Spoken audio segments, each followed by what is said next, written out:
Anyway, let's get started. So hello to Suzanne and Sue who have joined me live today. Hi to you both. I hope you're both doing okay. Hi. Hi, girls.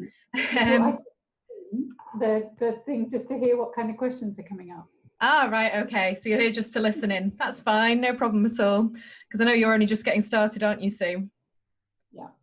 Yeah, that's fine. Don't worry at all. And obviously, if you've got any questions, by all means, just ask away as well. And as it's just the two of you, it might not even take the full hour. So I will kind of go through what my plan is for the session.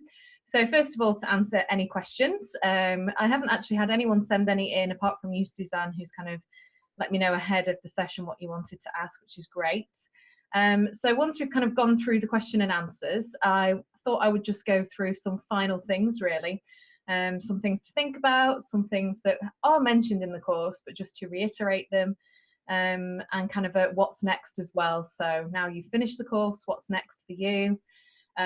Also for obviously those of you who are watching the recording as well, you know, this is probably the last thing you're going to watch of the Social Media Super Success Plan. So what happens after that? So that's what I'm going to share with you today. So Suzanne, I know you had a few questions. Do you want to kick off with the questions that you have? Yep, I will do. Brilliant. You mentioned, I can't remember which module it was in now, but there was some examples of funneling in relation to advertising. Yeah. And I just wondered whether you had any more examples of funneling that you can share with me and the group. Yeah, absolutely. So thank you for sending that in advance, because what I did is I've just found essentially a few different links. Oh, you can't see my screen, so that's absolutely useless, isn't it? Hang on a sec. Let me share my screen. Desktop, share screen, there we go.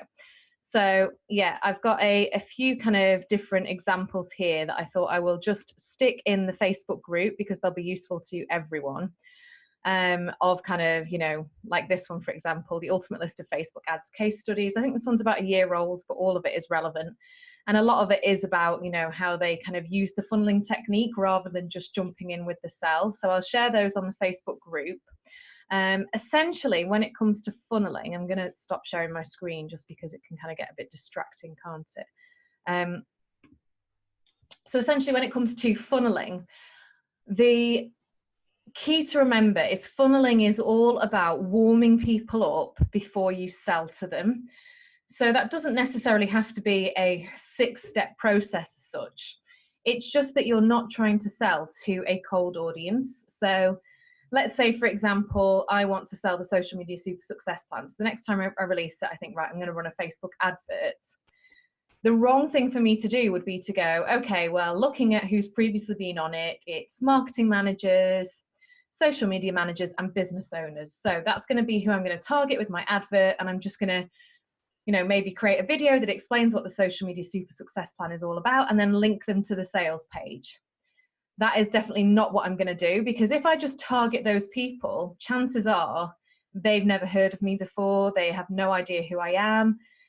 They are cold to me, essentially. They, you know, it's just another person thinking they're an expert in a topic and trying to sell to them. So instead, I will funnel them in. So the way I did it this first time round was numerous ways. So I started back in October. So I sold it in February and I started doing my funneling in October. So the first thing I did was just started to grow my list through Facebook adverts. So I added on probably a good, I don't know, I think about 500 people by December through advertising. So I would share webinars, I would share recordings of webinars in Facebook adverts that they could download, usually all through videos. So I would talk in a video and say, you know, I've done this webinar, or I'm doing this webinar, this is what it's all about, so that they could get to know me as well and see me talk. Then obviously they'd be on my list, so then I would start to promote them that way. And then I also ran a competition, so that promoted the course essentially, but it was to just enter a competition. That also added people onto my list. And then when it came to it, eventually, when it came to the kind of the sell, I targeted people who had entered the competition, who had visited my website, you know, essentially within the last kind of 60 days, anyone who'd been on my website was who I would target, because I knew a lot of those would have come from my Facebook adverts. So that's kind of how I did my funneling. There's lots of ways around it. So you could, go on, sorry, go ahead. Did you have something to add there, Suzanne? No, I don't. Sorry, never said anything. That's all right. Yeah, so it could form anything really. It could be, for example, so you say that you kind of do regular webinars. It could be that once the webinar is complete, you save that as a recording, and then you run a Facebook advert that promotes a free video training in such and such a topic. And that's just your webinar saved. Or you could even say, you know, it's a pre-recorded webinar, or you know, if you missed our most recent webinar on this topic, you can download it now here. So you would use that as your kind of your first advert. Maybe you would obviously target your audience, think about who it was relevant to, target those people, and then get them to essentially give you their email address to get that webinar recording. So you've done two things there. You've kind of introduced them to the business, and you've got them on your email list. They're starting to be a warmer audience. You could then just take it straight to the point of the sale. So you could take it to the next level straight away by selling something to them. Or you could carry on with that kind of funneling system. So it might be then that you do something else, like maybe you create a video talking about a topic and you show that on Facebook, and then you kind of link them through to the website. You know, there's lots of different options really. So yeah, you could kind of say, you know, well, you recently downloaded our webinar on such and such a topic, and we just thought you might also be interested in learning more about this. Here's a blog post on it. Link them through to your website, and I'll show you kind of how that works with pixels in a minute. And then yeah, it kind of, you know, there's no kind of hard and fast rules. A funnel can be 1 step then sell, or it can be like 5 steps and then sell. The other way to think about it is to warming your audience up even more. So it could be that you target people who've already visited your website within the last, say, 3 months with that webinar recording, because they think, oh yeah, that's, you know, that's Evershed Sutherland. Yeah, I was looking at them the other week. Right, that looks like a really good webinar. I'll sign up to that. You know, they're more likely to sign up because they're warm to you. So you could do it that way, so that your kind of your funneling is looking at, they've come to your website, you're advertising a webinar to them, and then the next advert they see is the kind of the sell. It could be that you never get to the point of selling on Facebook ads. It could be that you just do that through emails, and, you know, don't necessarily try to sell to them directly through Facebook adverts, because I know what you were saying about, you know, you can't necessarily do offers and discounts and that kind of thing. And I'm sure with kind of legal services, a lot of it is in the moment as well. It's a bit like, oh, we need this right now, as opposed to, oh, that's something that I might sign up to. So it might be that you just do then it all through email marketing, and your funnel is actually just used to pull people onto your list. So yeah, there's kind of lots of ways around it, but I will post those links onto the Facebook group after, and then hopefully that will kind of give you a few ideas of how that might work for you. Does that kind of make sense? Yeah, that's great, Sam. Thank you. Brilliant. So what I will do now is I will share my screen again, and I will show you the pixels side of things. I have all the links ready, but as usual, my Zoom bar is bang in the way of them. So let's just move things around. Okay, Facebook pixels, there it is. Okay, so this is my kind of ads manager type thing. So to get to this, you just, I mean, it looks like a complicated link up here, but if you just go to facebook.com/ads/manage, you'll get onto your ads manager. And then if you click in the top corner here, where it says events manager at the moment. So if I was on ads manager, it would say ads manager, but the same options would appear here. Then I've clicked on pixels, and that's taken me to this pixel page. So this is essentially when Facebook is picking up any activity happening on my website. So it's saying today, 8 people have been to my website, essentially. You know, there's 8 events on my website that have happened. So first of all, in terms of setting that up, that just means having a piece of code that sits behind the scenes in the coding of your website. It doesn't have to go on every single page. It just goes on like the main body tag. Now, in all honesty, that doesn't make much sense to me because I'm not a web developer. So if you click on setup, it gives you a few options. So you can manually install the code yourself and it will give you the code, and it kind of shows you where you need to put that. But again, for me, I just thought, you know, if I try and do that, I'll probably bring my whole website down. You can email it to your kind of web developer so that they can do it for you, which is probably one of the most preferable to do. And then these integrations or tag managers, they've got all sorts of kind of integrations. Again, I don't really know how to use any of them either. This is the techie bit that I'm not 100% on either. The way I did it for my website, I have a WordPress website, which just makes life so much easier because there's all these little plugins that you can add in the back end. So I just went on the kind of plugin search and searched Facebook ad pixel plugin, essentially. And I found a plugin where you just paste the code into that plugin and then it does the job for you. So it was a lot easier for me. I have no idea how that worked, but it did. And it then, you know, it tells you straight away pretty much, as you can see, pixel installation complete, you know, it's ready to use. It will tell you if there's nothing happening and they can't pick up a pixel. So you'll be able to know, right, that's not actually worked. And it just means then, as soon as it's on your website, it is picking up every time someone goes to your website. So even if right now you're thinking we might not ever do Facebook advertising, it's still worth just sticking that pixel on the website, because let's say in 3 months' time, you think, actually, this would be a really good webinar to promote on Facebook.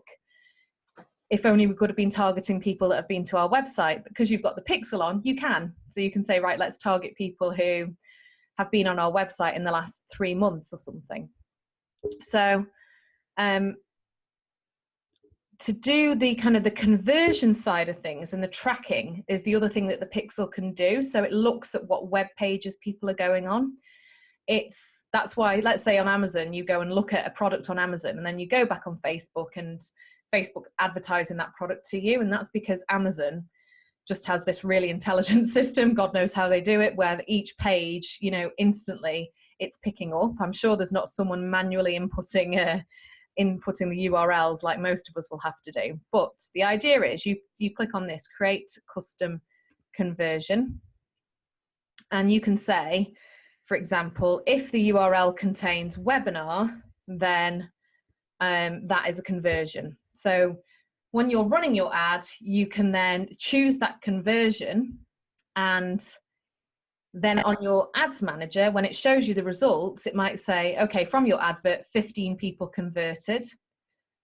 So the idea is, let's say you've got your advert that says, we're running this webinar on this date, here's what it's all about. You send them off to a web page where they sign up to the webinar, and then after that, they go onto another web page that says, thank you for signing up to our webinar. And maybe that URL is something like webinar thank you, whoops, like that, for example. So the URL contains webinar thank you. That's your conversion. You can call the conversion webinar or whatever. It's a lead. And then once you've created that, when you run your ad and you get to choose your conversions, then in the ads manager, it will tell you how many people clicked on your ad, but then how many actually converted. So let's say you got 100 clicks, 10 of them converted, which means 10 actually signed up for the webinar. So they're the kind of the two sides that the pixel can do. They track people who've been on your website so that you can market to them.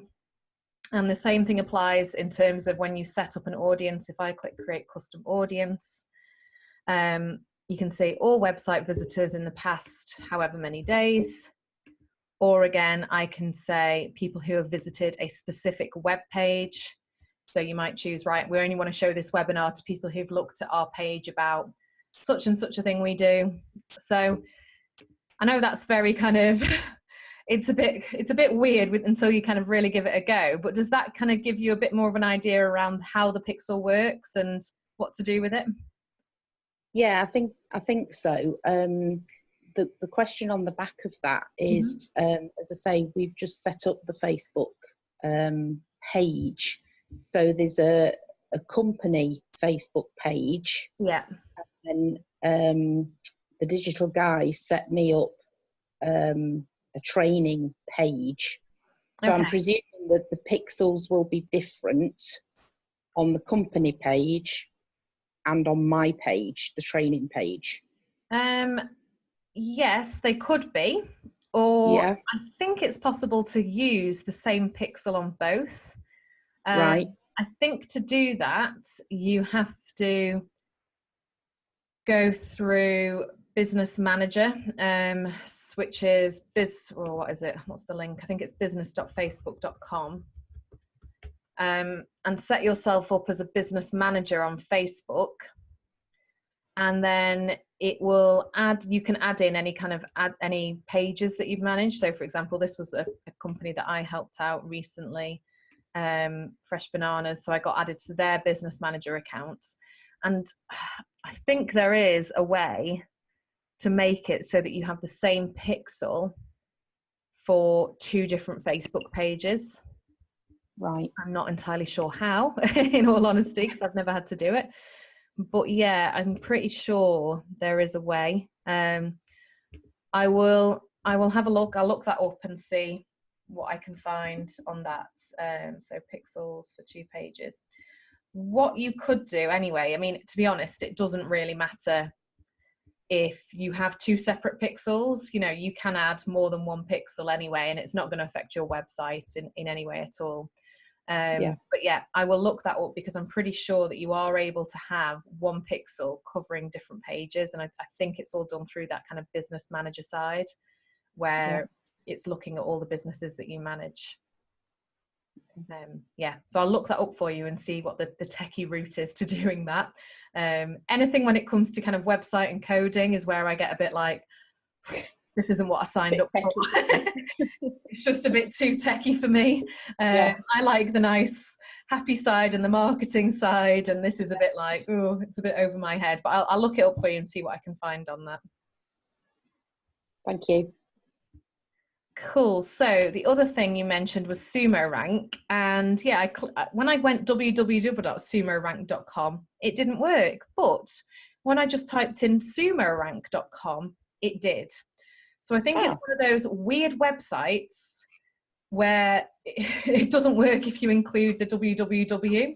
So yeah, Sumo Rank does still work. It is still there. Just don't include www. It's a strange one. I have no idea why, but it definitely still works. You know, so if we put in something like Starbucks UK, hopefully that's the name of the Starbucks website, Facebook page. There we go. And then you can see there the analysis: most popular post up video, most popular post length, most popular day, most popular time. And then it carries on with kind of average engagement on different days, different times, monthly average interactions, top posts that work best. So yeah, that's the kind of thing you can see on there, and you get 3 a day. So you can run 3 searches a day, and then it will say, that's it, you've kind of hit your maximum. So yeah, I have no idea why. Again, that's probably some techie reason to do with domain names that for some you have to add www, for some you don't. I don't know, but yeah, it definitely is still existing as a website. Super. Was there anything else? What was the other thing you wanted to ask about? Was it lead capture? Oh yeah, that was it, wasn't it? Let me just turn off my screen share again, just so we're not distracted by it. Yeah, so lead captures. Yeah, I completely get it. For some businesses, it can be really hard to come up with them. I think technically your webinars are a lead capture because I'm guessing people have to kind of give you their email address to sign up to the webinar. Is that right? Yeah. So I'd say those in themselves are what I would class as a lead capture. It's anything that you're giving them in return for them giving you their email address. So I would say something to kind of do going forward is to, every webinar you do, save it as a video and then use that. So for example, one of my best performing lead captures at the moment is the one that kind of sits across the top of my website, the 5 ways to win customers on social media, which was a webinar I ran, I can't remember when it was now, a good while ago anyway, sometime last year, kind of maybe September time. And I think at the time I had about 30 to 40 people sign up to attend the webinar. But since then, I have had about 600 people sign up to get the webinar recording, to get that webinar, the actual recording of it. So I think sometimes when people see a webinar, they kind of think, oh, I can't make it at that time, I won't sign up. Whereas when they see that it's a video that they can watch straight away or they can watch in the future, they're a little bit more interested in it. So I would repurpose the webinars that you're doing, because I think they'd be a good lead capture going forward, and it wouldn't be any kind of extra work because it's already a webinar that's happening. It's just a case of recording it and then putting it out there on social media to say, if you missed this recent webinar on this topic, you can now sign up for the recording here. Obviously, if it's time bound, then you won't be able to use it forever, but I'm sure there's certain webinars you could probably use for kind of years and years that are still applicable. So that's something I think that would be probably of most value. Yeah, I would say that for you guys, that would be a kind of a pretty good lead capture. Yeah, the other thing, I don't know really, I guess. We were thinking, you see, of when we do the face-to-face training, whether this sort of like, like this idea that you keep saying about 10 top tips to take away with you or whatever. Yeah. But I just don't know whether that would be a good thing for a lead capture, because it's more after people have attended the training rather than download this, get your email, and then try to sell them the training. Does that make sense? Yeah, so it's probably about working backwards, to not kind of think of it as what's the best thing to give them after, but what's the best thing to give them before as a teaser. And it could be things that are definitely covered in the training, just in more detail in the training, because that would be a really good teaser then when they're thinking that's a really good point, but I need more on it. Then you can kind of go, well, there is more and here's where you can get it. So I think it's probably working backwards, looking at what the content is of the course itself, picking out some of the most tempting things, the things that people go, oh, I've never thought of that, because your lead capture should give them some really kind of solid information that makes them think you're the experts, you're brilliant, I need to know more about this. So yeah, going through the training, picking out some of the top key things, and then creating very short paragraphs on each one. And then, yeah, I would end your lead capture then with, and here's the date for the next training that delves into this in more detail.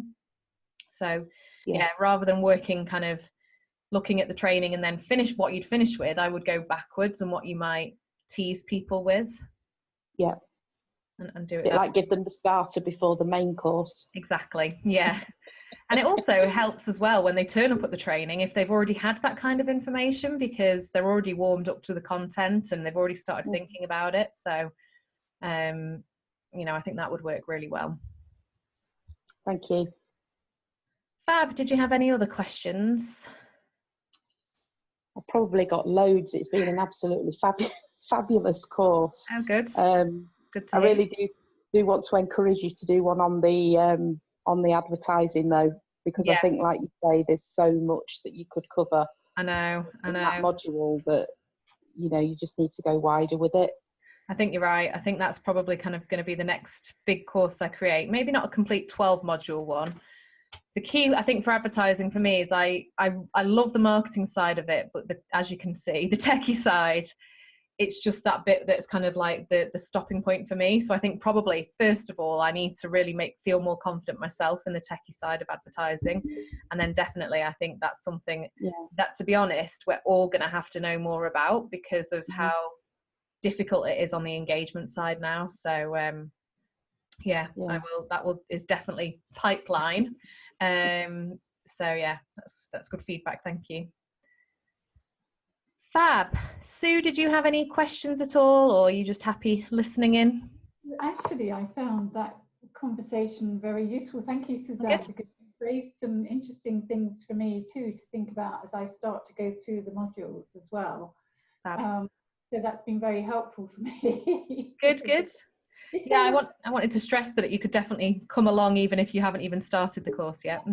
Absolutely. And is there a Facebook chat, a Facebook group for this? There is, yes. I will send you the link. It is actually in the members area, the link. I don't know if you've managed to log into the members area yet. So as soon as you log into the members area, there is a link at the top of the kind of the members area with the Facebook group, but I'll email you the link straight after this, so you've got it as well on email. And then any questions you've got going forward, you can just either email them directly to me or put them in the Facebook group. And I think the Facebook group's a good place to do it for two reasons. Firstly, everyone loves seeing the answers because they think, oh, that's a really good question. I wonder what the answer's going to be. So it actually usually helps everyone out. And sometimes, let's say, for example, it was, what kind of lead capture could I use? Sometimes other people might interject and say, how about thinking of this or that? So yeah, I'll send you that link. There's not a high level of engagement in there at the moment. You know, I think a lot of people do have a tendency to lurk when it comes to these things. And I know at least half the people who signed up to the course haven't kind of worked through it straight off. So, you know, like yourself, they're probably going to have questions down the line, but that is open for you forevermore. So you'll always be in that Facebook group as long as Facebook groups exist. So yeah, at any point you have questions, just jump in there. Okay, so Sam, within that Facebook group, do people put what they're actually doing? Because you can, if you can identify people who are doing maybe similar activities to yourself, might be useful to tie up. We haven't had anyone do that, but now the official course has ended as such, in that if you were working through it at exactly the right pace that it would have ended, I'm going to start flowing conversations more and trying to get people involved. So it probably from kind of next week, I'll start saying things like, you know, right, you know, let's all introduce ourselves and, you know, let us know what you do and that kind of thing. So hopefully it will come a bit more of that kind of place to be. Also, I'm not setting up a new Facebook group each time I release the course. I will just add people into the same Facebook group, which hopefully means that, you know, by the end of the year, I'm hoping to be up to probably 4 releases of the course, this obviously being the first release. So by the end of the year, hopefully it will have just a lot more activity going on in there and a lot more people involved in it, which should really help, obviously, everyone again with the different questions and different things being shared. Great, thank you. Fab. So yeah, I've made a few notes of things I just wanted to kind of address and talk about.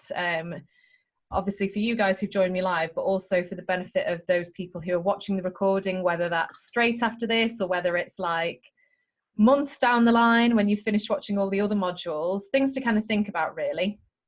So as I've always stressed with this course, the reason I did it in this way is because I wanted it to be action focused. I've been training businesses now for 8 years, and one of the biggest frustrations for me is always when they don't do the stuff that I think will have such an impact on their business. And I know obviously real world is that they come on a course and then they go back to the office and there's a crisis or something's going on or someone's left, or, you know, life and work get in the way, and I get that. But I wanted it just to be geared towards thinking about actions at the very least. That learning is obviously really important, but actually it's the actions that lead to success. So I would say, you know, one of the most important modules to me is actually the last module, or the one before this, live Q&A, module 11, which was all about, you know, what are you going to do action-wise going forward?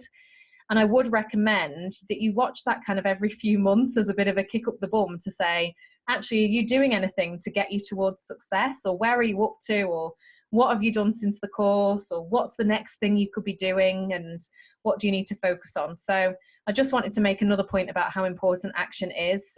You don't have to take every action I mention on this course, obviously, because some of them will be completely inapplicable to you, but some of them will be very applicable and will be the things that really turn around your activity. So that was one of the first points.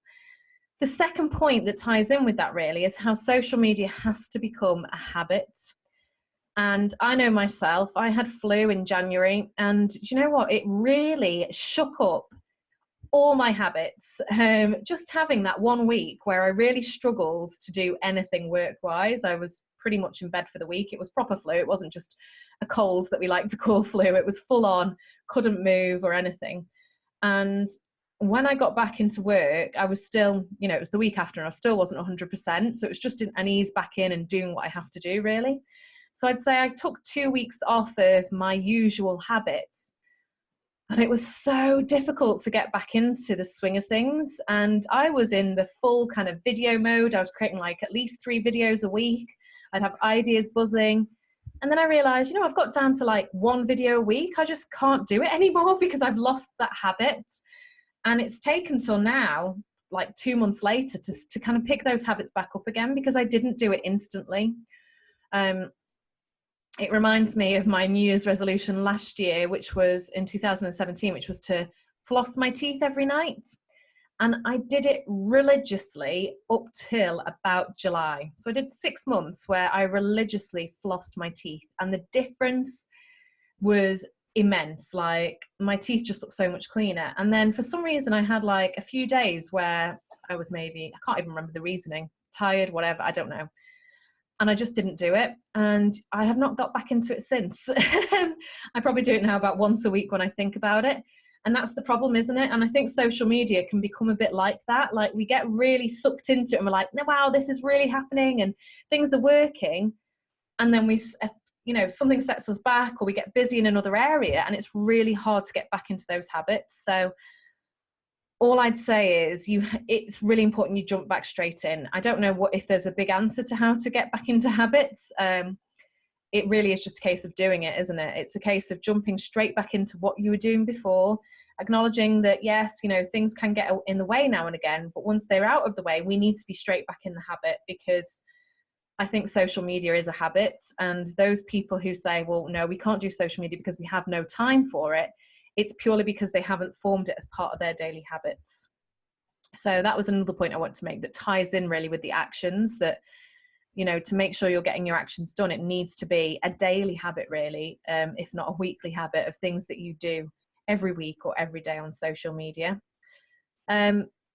Other points I wanted to make was have fun with it. Have fun with your content. I think we get very stuck in, we have to be very professional and so on, but it doesn't really work great if we go too professional. It can be really off-putting for our audience. So have fun with your content. And something I probably don't talk enough about on the course, I think, is stories.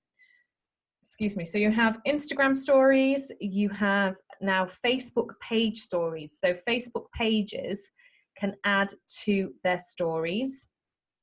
So you no longer are just left on Facebook with your personal profile as a story. You can have a business page story. And that content is 24 hours. It's gone after 24 hours. And it's a bit more opportunity to be a bit more relaxed and have a bit more fun and go behind the scenes. So I'd say, you know, play around with stories a bit more. They can be a really good way of engaging your audience. I know myself now, I spend on Instagram, because Instagram's my favorite, personally. I spend more time now looking at Instagram stories than I do looking at the main Instagram feed. I find them far more relatable, far more authentic. Usually it's people talking to camera, which they don't tend to do as much in their feed. Or it's them sharing a little kind of tidbit of advice or something like that, you know, and I just find them way more engaging than the kind of the static posts. So I'd say, you know, have a think about how stories could work for your business, and how, you know, it doesn't have to be something you do every single day, but how you could tie it in with events or behind the scenes stuff, or bring in employees and showcase them. And just remembering that your content always has to be about your audience. It always has to be about what's useful or relevant or humorous or interesting to them. It's not about you broadcasting what you want to tell them. So there's some of the main points I just wanted to reiterate that I know I've mentioned through the course, but just to kind of reiterate as important points. So in terms of what's next, as I said, I know most of you watching this probably aren't at the point where you finished all the modules, or maybe you're watching this sort of months down the line when you finish the modules. But what happens after you've finished the whole course? So firstly, you have access forever. As long as my website keeps working, then you have access. So you can log in at any point to my website and you can watch back any of the modules. Down the line, obviously I am releasing further kind of, you know, further openings of this course. So that means that if things go outdated, I am going to update the videos, which works in your favor. I'm not going to kind of just leave you with the ones that you signed up to. If, I don't know, LinkedIn completely change how it works, I'll have to rehash the kind of the stuff I've mentioned on LinkedIn and change those around. Essentially, things in social media are always changing. So I will have to update the videos as they change, which is great for you guys because that means they'll update for you as well. So what I'll do, anytime I do a video update, anytime I say, oh, now, you know, I need to address that this is no longer the case, then, you know, module 3 has been updated, for example, I will email you and let you know. So yeah, you have lifetime access now. You also have, as I said, lifetime access to the Facebook group. So any questions you have about social media going forward, jump in that group and ask them. I will try and be in there at least every week, sharing a piece of content or something that you might want to read. I might start sharing my own blog posts in there as well that I think might be useful for you, so that you can kind of access anything through that. So that's always there for you as well. You're also always welcome to either message me on Facebook or to email me if you don't want to ask your question publicly. That's absolutely fine. It doesn't have to be done in public. And then finally, I am going to be sending a feedback form probably in the next sort of 1 to 2 weeks, because I want to try and capture as many people as possible who've at least watched a few of the modules, rather than just the kind of the few of you who've got through it all. So I will be sending out kind of a feedback form. So this is the first time I've released this course, so it would be really useful for me to know anything that could do with improving or that kind of thing. So I'm going to send that out and ask for a few questions. Part of that will be asking you as well, if you are happy to give a testimonial about the course. Of course, again, that's completely optional. I'm not going to force your hand to say something good about it. But if you have got something nice to say about it, it'd be great if you could also, within that feedback, give me a testimonial that you are happy for me to use on future releases of the course. And all of that will be incentivized. I'm going to give everyone who fills out that kind of feedback form, which will take you no more than kind of probably 5 minutes to complete. I'm going to give everyone a £10 Amazon voucher who does that, so that you've got a nice little incentive to complete it, and that I've got your feedback and also hopefully any testimonials you're happy to share. So expect that in the next, I don't know, probably the next kind of 1 to 2 weeks. I will start sending that form out. And that's all I've got on my notes. So yeah, anyone got any more questions they want to ask? No, not from me. Thanks, Sam. That's brilliant. Thank you. Good. Right, well, good luck with it. Suzanne, you've been the star pupil who's kind of worked your way through all the modules brilliantly, which is great, because it means that hopefully you'll be able to give me some really good feedback straight away. But as I said, Sue, don't worry, you do it whenever you want. And I never intended it to be something that people had to rigidly stick to. So enjoy working your way through the course. And if you've got any questions at all, anyone watching this, of course, just go in that group or, you know, hit reply to any of my emails and I'll be happy to help. So good luck with it. Thank you very much. Thank you, Sam. Thank you. See you later. Bye. Bye.